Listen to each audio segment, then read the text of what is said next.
श्री गणेशाय नमः। ॐ श्री सनये नमः। अथ दशरथकृत शनिस्तोत्रम्। ॐ नमः कृष्णाय नीलाय शितिकण्ठनिभाय च नमः कालाग्निरूपाय कृतान्ताय च वै नमः। नमो निर्मांसदेहाय दीर्घश्मश्रुजटाय च नमो विशालनेत्राय शुष्कोदरभयाकृते नमः पुष्कलगात्राय स्थूलरोमणेऽथ वै नमः। नमो दीर्घाय शुष्काय कालदंष्ट्र नमोऽस्तु ते। नमस्ते कोटिराख्याय दुर्निरीक्षाय वै नमः।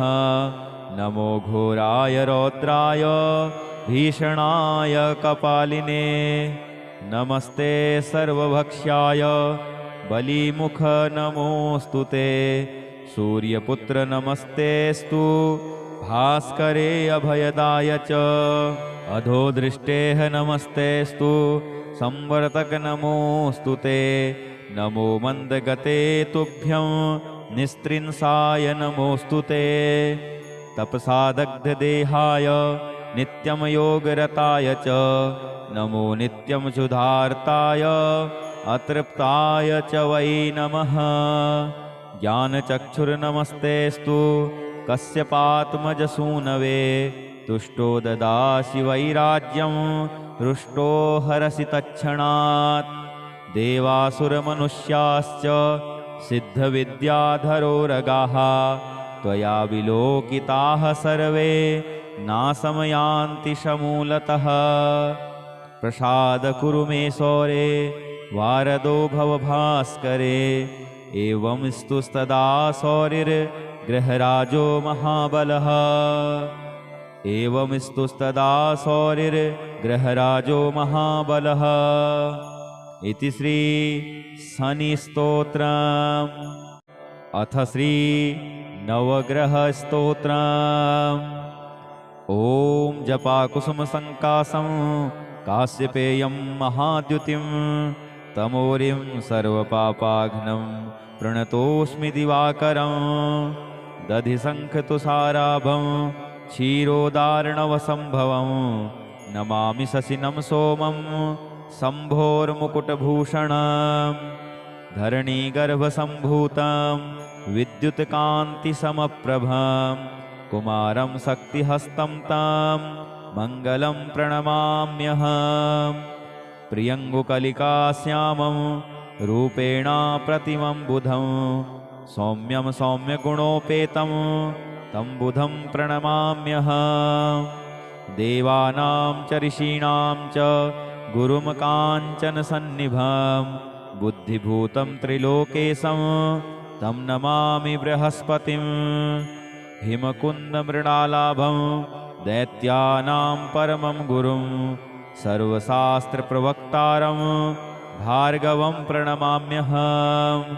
नीलाञ्जनसमाभासं रविपुत्रं यमाग्रजं छायामार्तण्डसम्भूतं तं नमामि शनैश्चरम्। अर्धकायं महावीर्यं चन्द्रादित्यविमर्दनं सिंहिकागर्भसम्भूतं तं राहुं प्रणमाम्यहम्। पलाशपुष्पसङ्कासं तारकाग्रहमस्तकं रौद्रं रौद्रात्मकं घोरं तं केतुं प्रणमाम्यहम्। इति व्यासमुखोद्गीतं यः पठेत् सुसमाहितः दिवा वा यदि वा रात्रौ विघ्नशान्तिर्भविष्यति। नरनारी नृपाणां च भवेत् दुःस्वप्ननाशनम् ऐश्वर्यमतुलं तेषाम् आरोग्यं पुष्टिवर्धनम्। ग्रहनक्षत्रजाः पीडास्तस्कराग्निसमुद्भवाः ताः सर्वाः प्रशमं यान्ति व्यासो ब्रूते न संशयः। ॐ श्री नवग्रहादिदेवताभ्यो नमः। इति श्री व्यासविरचितं श्री नवग्रहस्तोत्रम्। ॐ श्री सनये नमः। अथ दशरथकृत शनिस्तोत्रम्। ॐ नमः कृष्णाय नीलाय शितिकण्ठनिभाय च नमः कालाग्निरूपाय कृतान्ताय च वै नमः।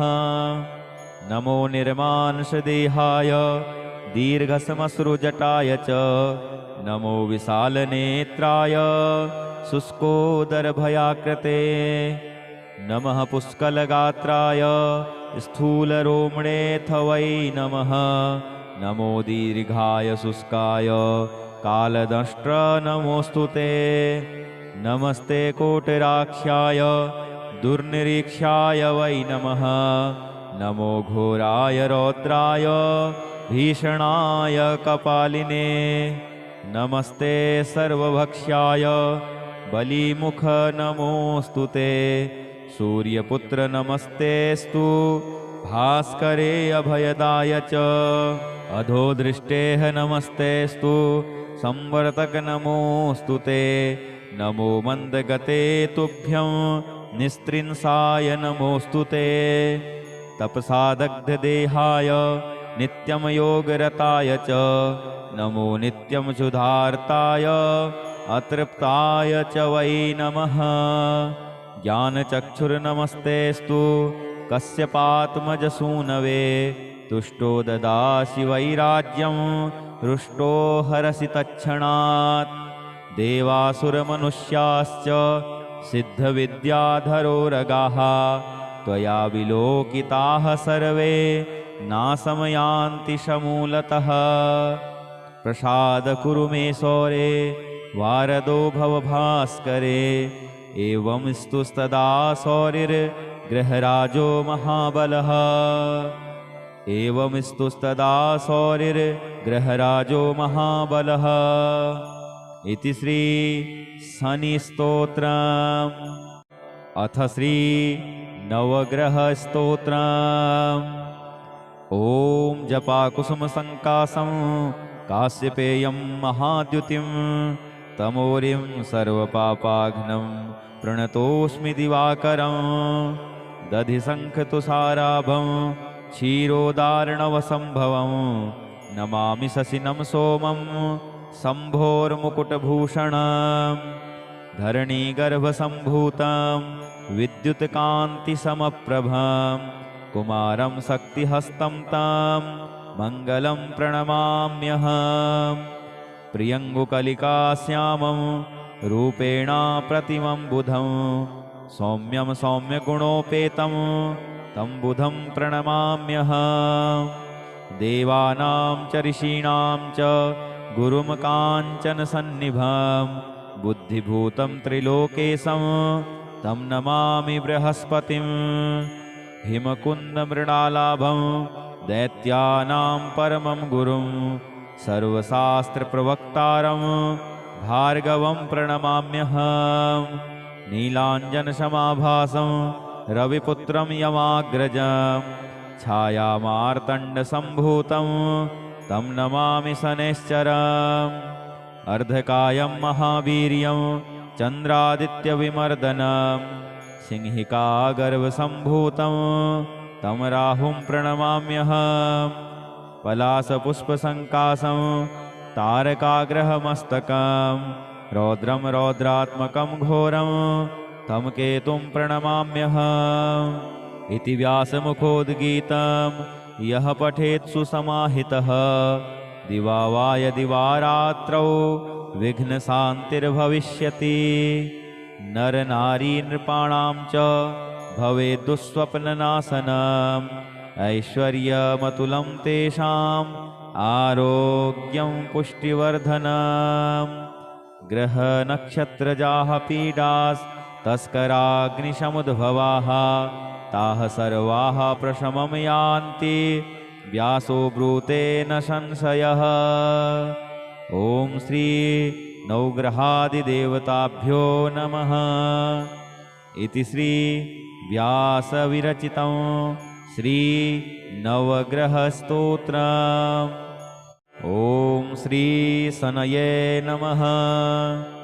अथ दशरथकृत शनिस्तोत्रम्।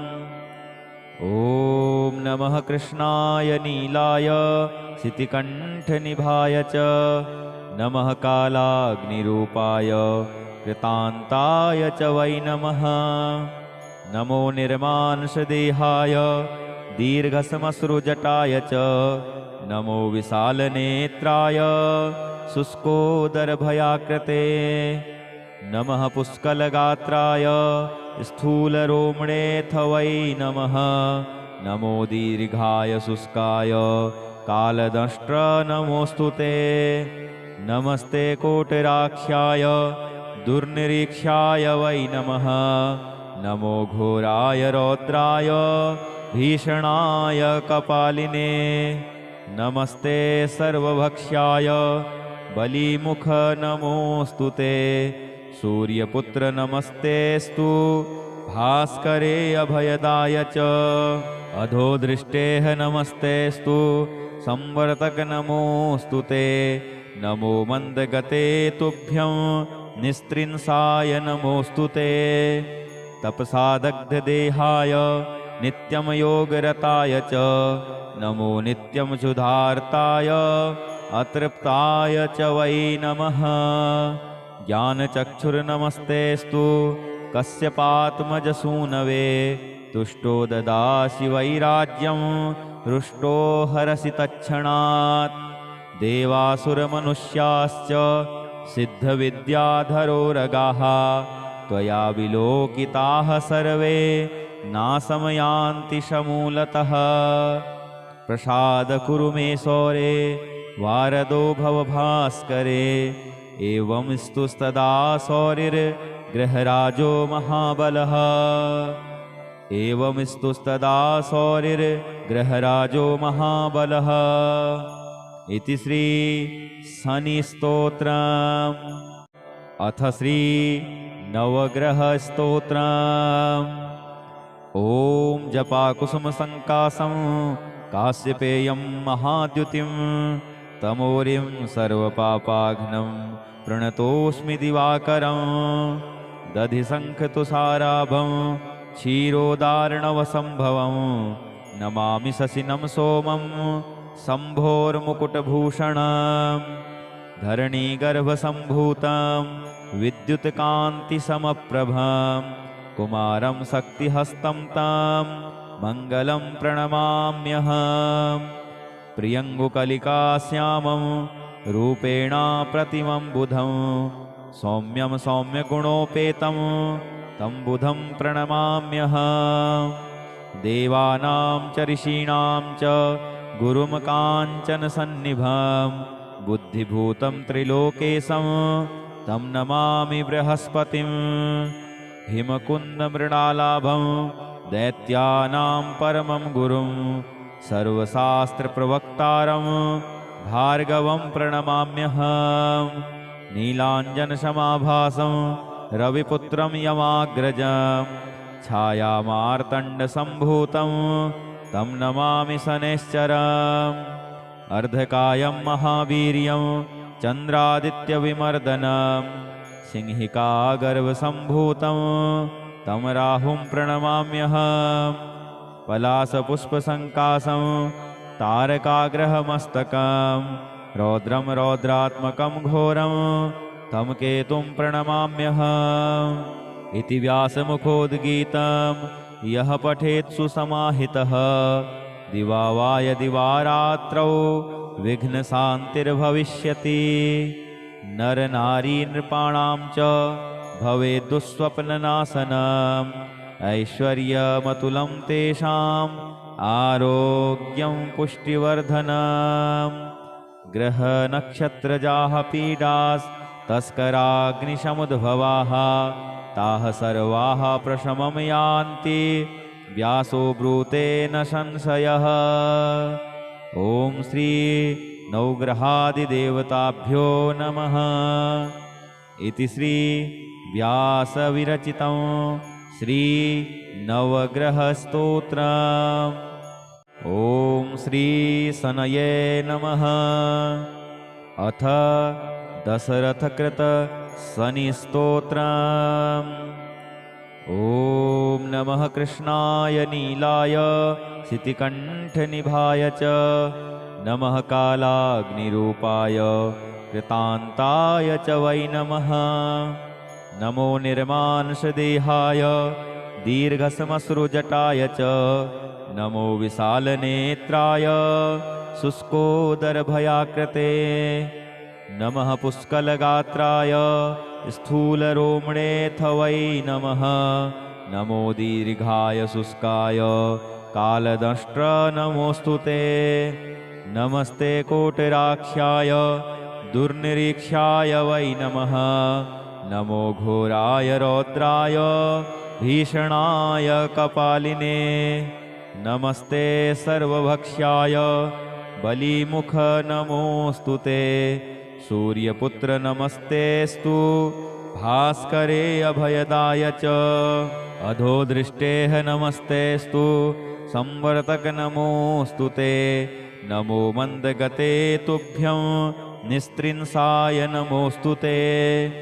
तपसादग्धदेहाय नित्यं योगरताय च नमो नित्यं क्षुधार्ताय अतृप्ताय च वै नमः।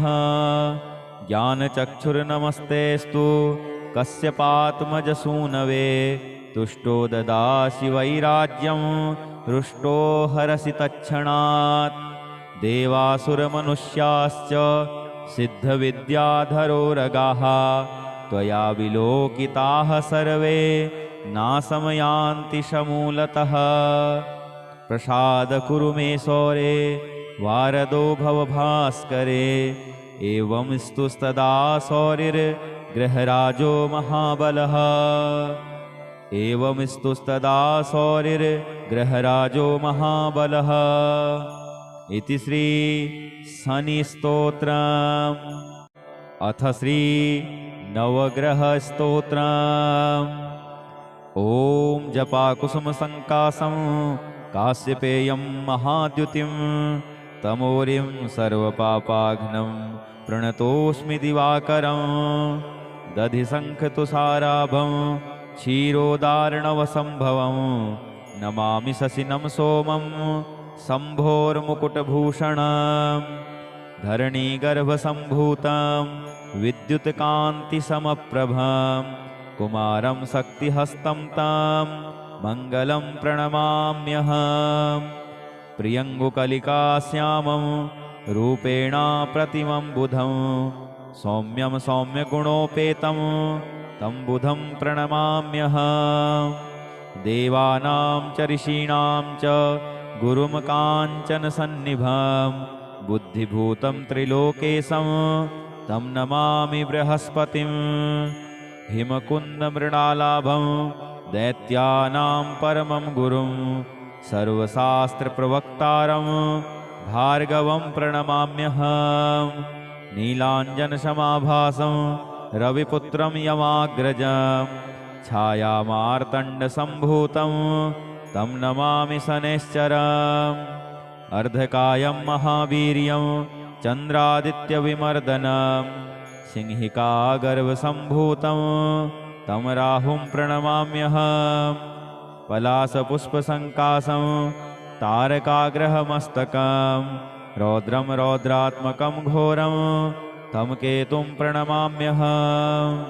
इति व्यासमुखोद्गीतं यः पठेत् सुसमाहितः दिवा वा यदि वा रात्रौ विघ्नशान्तिर्भविष्यति। नरनारी नृपाणां च भवेत् दुःस्वप्ननाशनम् ऐश्वर्यमतुलं तेषाम् आरोग्यं पुष्टिवर्धनम्।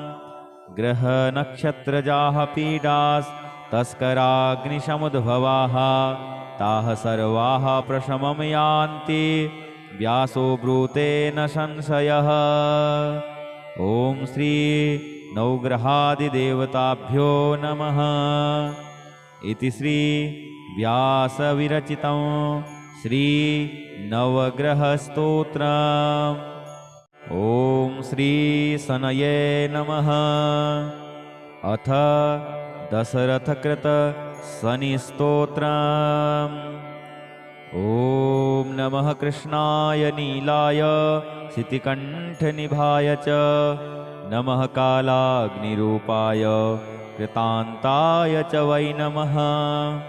नमो निर्मांशदेहाय दीर्घसमश्रुजटाय च नमो विशालनेत्राय शुष्कोदरभयाकृते नमः पुष्कलगात्राय स्थूलरोमणेऽथ वै नमः।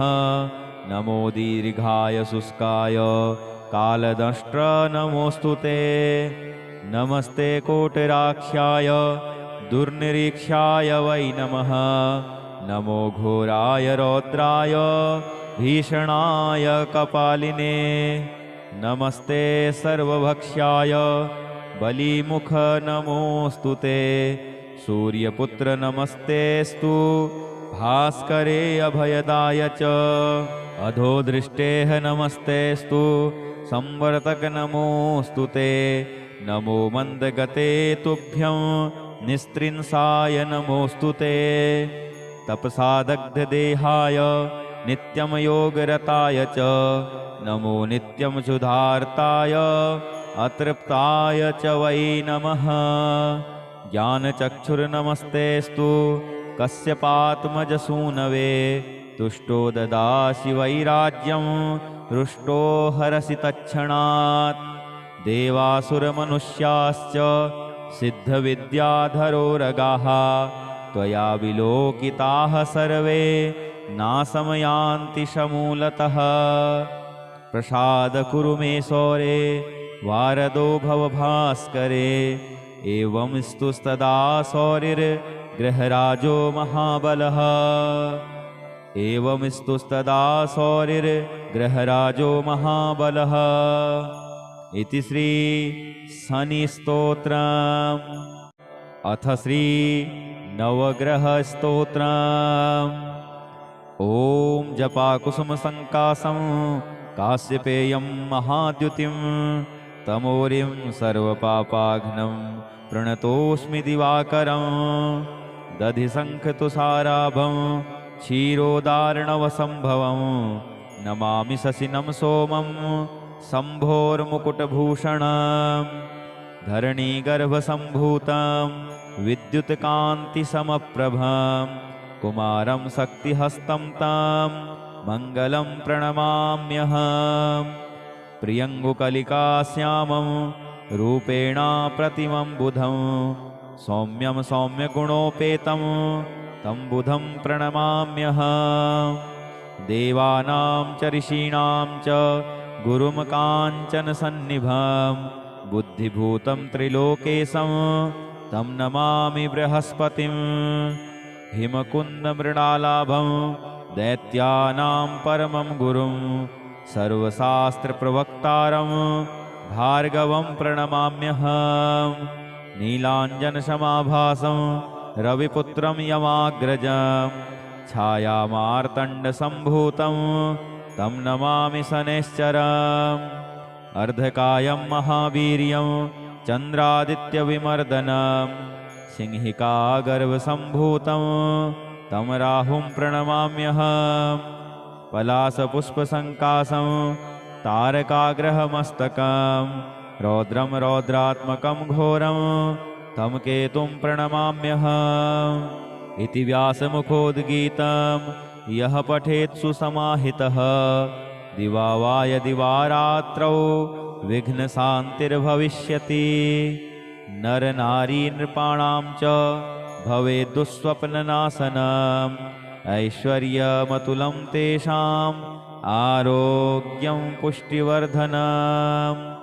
ग्रहनक्षत्रजाः पीडास्तस्कराग्निसमुद्भवाः ताः सर्वाः प्रशमं यान्ति व्यासो ब्रूते न संशयः। ॐ श्री नवग्रहादिदेवताभ्यो नमः। इति श्री व्यासविरचितं श्री नवग्रहस्तोत्रम्। ॐ श्री शनये नमः। अथ दशरथकृत शनिस्तोत्रम्। ॐ नमः कृष्णाय नीलाय शितिकण्ठनिभाय च नमः कालाग्निरूपाय कृतान्ताय च वै नमः। नमो निर्मांशदेहाय दीर्घसमश्रुजटाय च नमो विशालनेत्राय शुष्कोदरभयाकृते नमः पुष्कलगात्राय स्थूलरोमणेऽथ वै नमः। नमो दीर्घाय शुष्काय कालदंष्ट्र नमोऽस्तु ते। नमस्ते कोटिराख्याय दुर्निरीक्षाय वै नमः। नमो घोराय रौद्राय भीषणाय कपालिने नमस्ते सर्वभक्ष्याय बलिमुख नमोऽस्तु ते। सूर्यपुत्र नमस्तेस्तु भास्करे अभयदाय च अधोदृष्टेः नमस्तेस्तु संवर्तक नमोऽस्तु ते। नमो मन्दगते तुभ्यं निस्त्रिंसाय नमोऽस्तु ते। तपसादग्धदेहाय नित्यं योगरताय च नमो नित्यं क्षुधार्ताय अतृप्ताय च वै नमः। ज्ञानचक्षुर्नमस्तेस्तु कश्यपात्मजसूनवे तुष्टो ददासि वैराज्यं हृष्टो हरसि तत्क्षणात्। देवासुरमनुष्याश्च सिद्धविद्याधरोरगाः त्वया विलोकिताः सर्वे नाशमयान्ति समूलतः। प्रसाद कुरु मे सौरे वारदो भव भास्करे एवं स्तुस्तदा सौरिर्गृहराजो महाबलः। एवं स्तुस्तदा सौरिर्गृहराजो महाबलः। इति श्री शनिस्तोत्रम्। अथ श्री नवग्रहस्तोत्रम्। ॐ जपाकुसुमसङ्कासं काश्यपेयं महाद्युतिं तमोरिं सर्वपापाघ्नं प्रणतोऽस्मि दिवाकरं। दधिशङ्खतुषाराभं क्षीरोदार्णवसम्भवं नमामि शशिनं सोमं शम्भोर्मुकुटभूषणं। धरणीगर्भसम्भूतं विद्युत्कान्तिसमप्रभं कुमारं शक्तिहस्तं तं मङ्गलं प्रणमाम्यहम्। प्रियङ्गुकलिकाश्यामं रूपेण प्रतिमं बुधं सौम्यं सौम्यगुणोपेतं तं बुधं प्रणमाम्यहम्। देवानां च ऋषीणां च गुरुं काञ्चनसन्निभं बुद्धिभूतं त्रिलोकेशं तं नमामि बृहस्पतिं। हिमकुन्दमृणालाभं दैत्यानां परमं गुरुं सर्वशास्त्रप्रवक्तारं भार्गवं प्रणमाम्यहम्। नीलाञ्जनसमाभासं रविपुत्रं यमाग्रजं छायामार्तण्डसम्भूतं तं नमामि शनैश्चरम्। अर्धकायं महावीर्यं चन्द्रादित्यविमर्दनं सिंहिकागर्भसम्भूतं तं राहुं प्रणमाम्यहम्। पलाशपुष्पसङ्कासं तारकाग्रहमस्तकं रौद्रं रौद्रात्मकं घोरं तं केतुं प्रणमाम्यहम्। इति व्यासमुखोद्गीतं यः पठेत् सुसमाहितः दिवा वा यदि वा रात्रौ विघ्नशान्तिर्भविष्यति।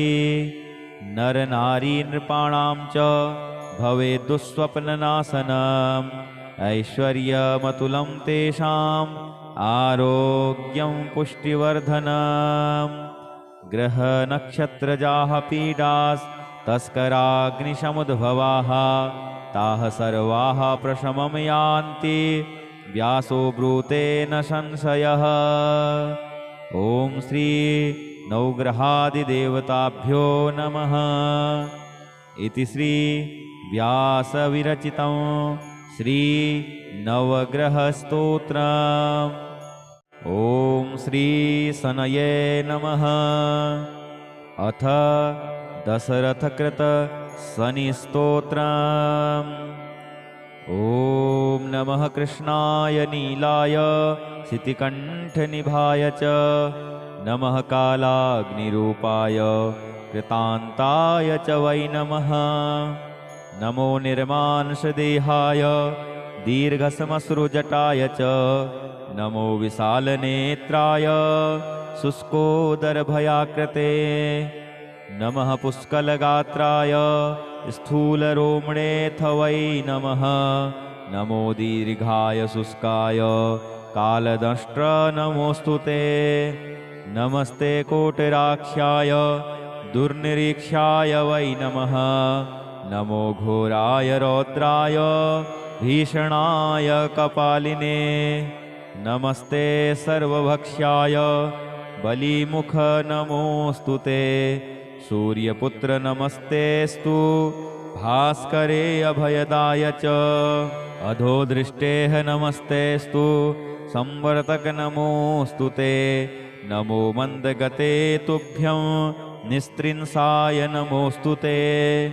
तपसादग्धदेहाय नित्यं योगरताय च नमो नित्यं क्षुधार्ताय अतृप्ताय च वै नमः।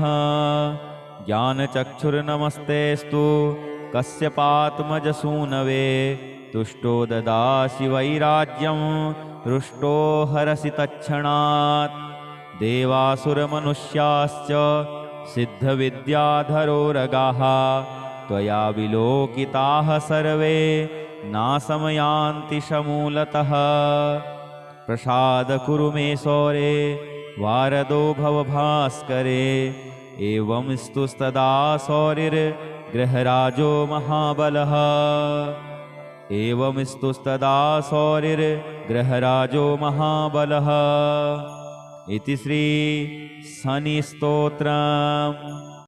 अथ श्री नवग्रहस्तोत्रम्। ॐ जपाकुसुमसङ्कासं काश्यपेयं महाद्युतिं तमोरिं सर्वपापाघ्नं प्रणतोऽस्मि दिवाकरं। दधिशङ्खतुषाराभं क्षीरोदार्णवसम्भवं नमामि शशिनं सोमं शम्भोर्मुकुटभूषणं। धरणीगर्भसम्भूतं विद्युत्कान्तिसमप्रभं कुमारं शक्तिहस्तं तं मङ्गलं प्रणमाम्यहम्।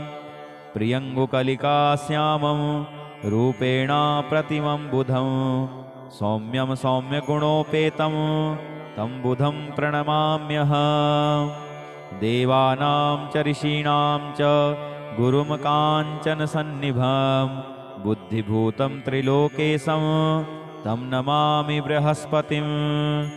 हिमकुन्दमृणालाभं दैत्यानां परमं गुरुं सर्वशास्त्रप्रवक्तारं भार्गवं प्रणमाम्यहम्।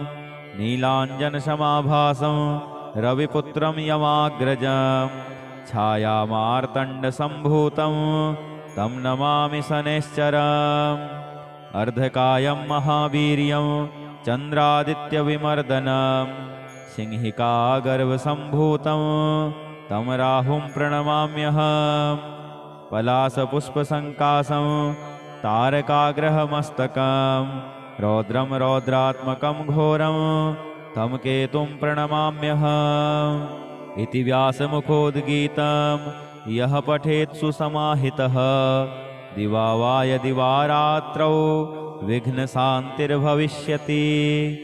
नरनारी नृपाणां च भवेत् दुःस्वप्ननाशनम् ऐश्वर्यमतुलं तेषाम् आरोग्यं पुष्टिवर्धनम्।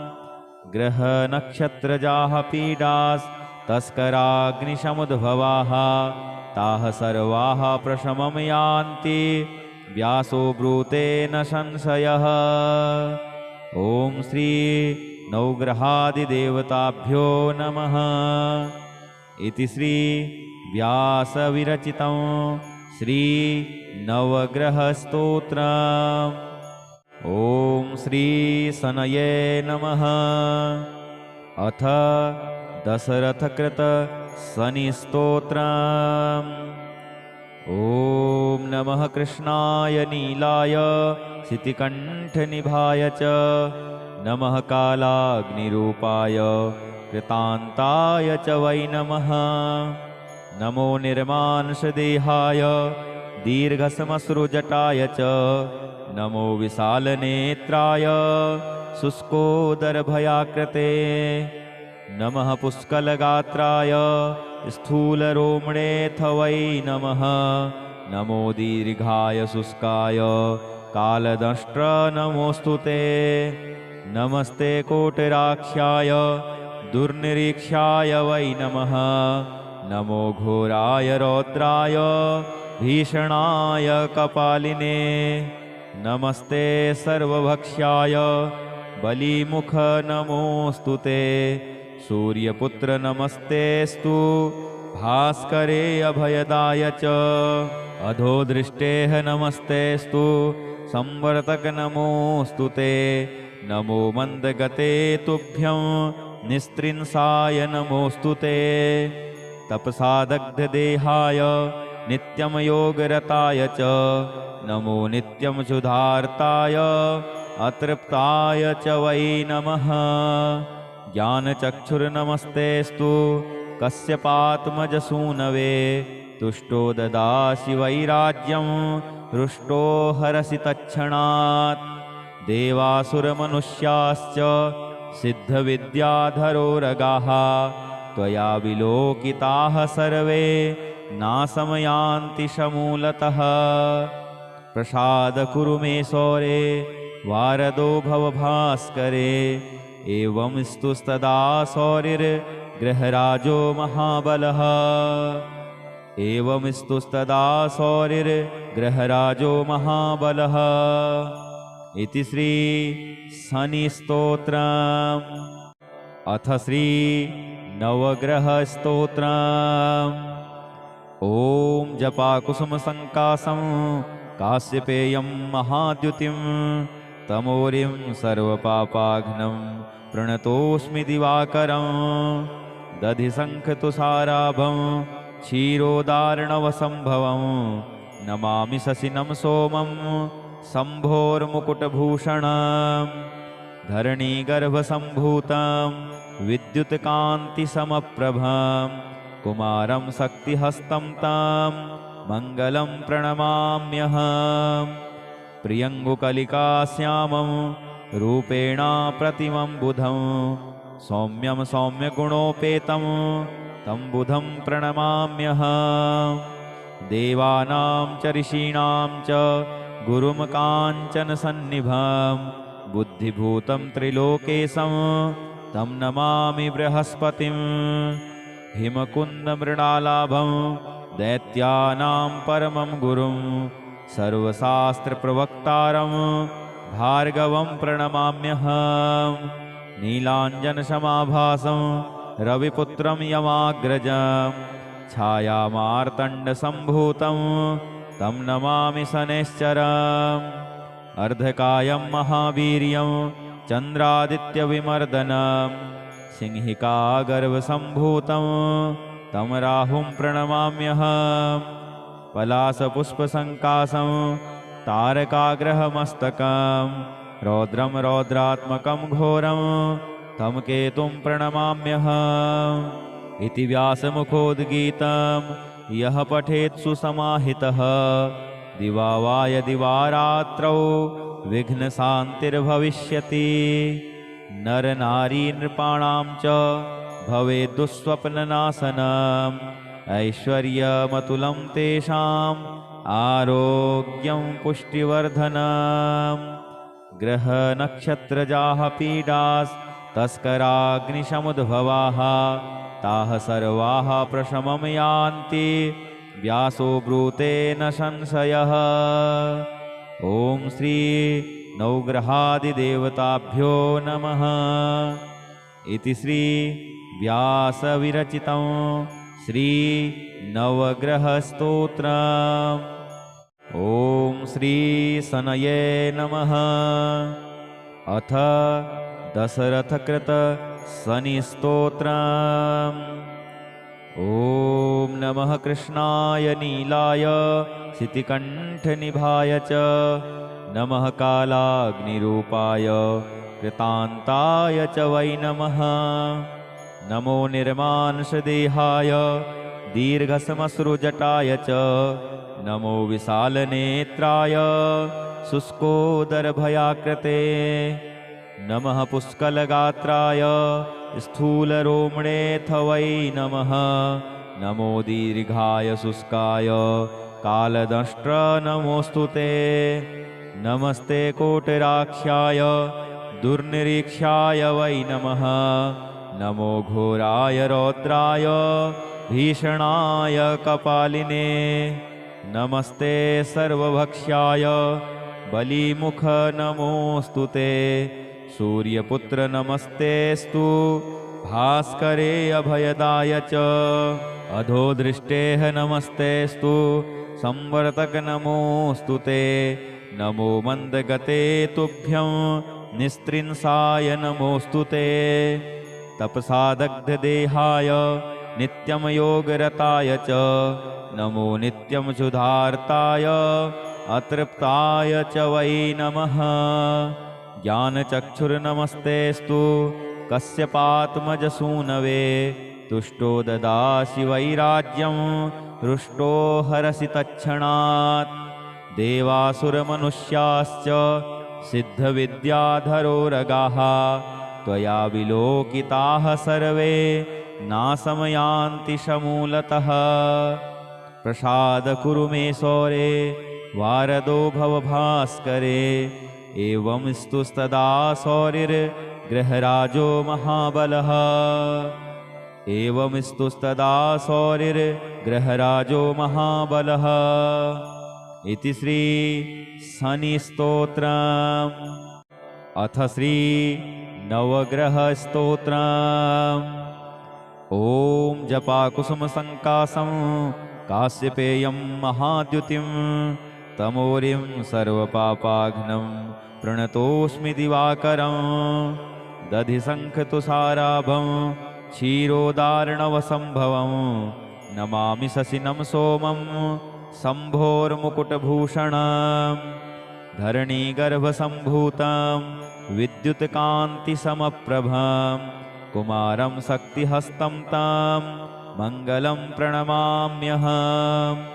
प्रियङ्गुकलिकाश्यामं रूपेण प्रतिमं बुधं सौम्यं सौम्यगुणोपेतं तं बुधं प्रणमाम्यहम्। देवानां च ऋषीणां च गुरुं काञ्चनसन्निभं बुद्धिभूतं त्रिलोकेशं तं नमामि बृहस्पतिं। हिमकुन्दमृणालाभं दैत्यानां परमं गुरुं सर्वशास्त्रप्रवक्तारं भार्गवं प्रणमाम्यहम्। नीलाञ्जनसमाभासं रविपुत्रं यमाग्रजं छायामार्तण्डसम्भूतं तं नमामि शनैश्चरम्। अर्धकायं महावीर्यं चन्द्रादित्यविमर्दनं सिंहिकागर्भसम्भूतं तं राहुं प्रणमाम्यहम्। पलाशपुष्पसङ्कासं तारकाग्रहमस्तकं रौद्रं रौद्रात्मकं घोरं तं केतुं प्रणमाम्यहम्। इति व्यासमुखोद्गीतं यः पठेत् सुसमाहितः दिवा वा यदि वा रात्रौ विघ्नशान्तिर्भविष्यति। नरनारी नृपाणां च भवेत् दुःस्वप्ननाशनम् ऐश्वर्यमतुलं तेषाम् आरोग्यं पुष्टिवर्धनम्।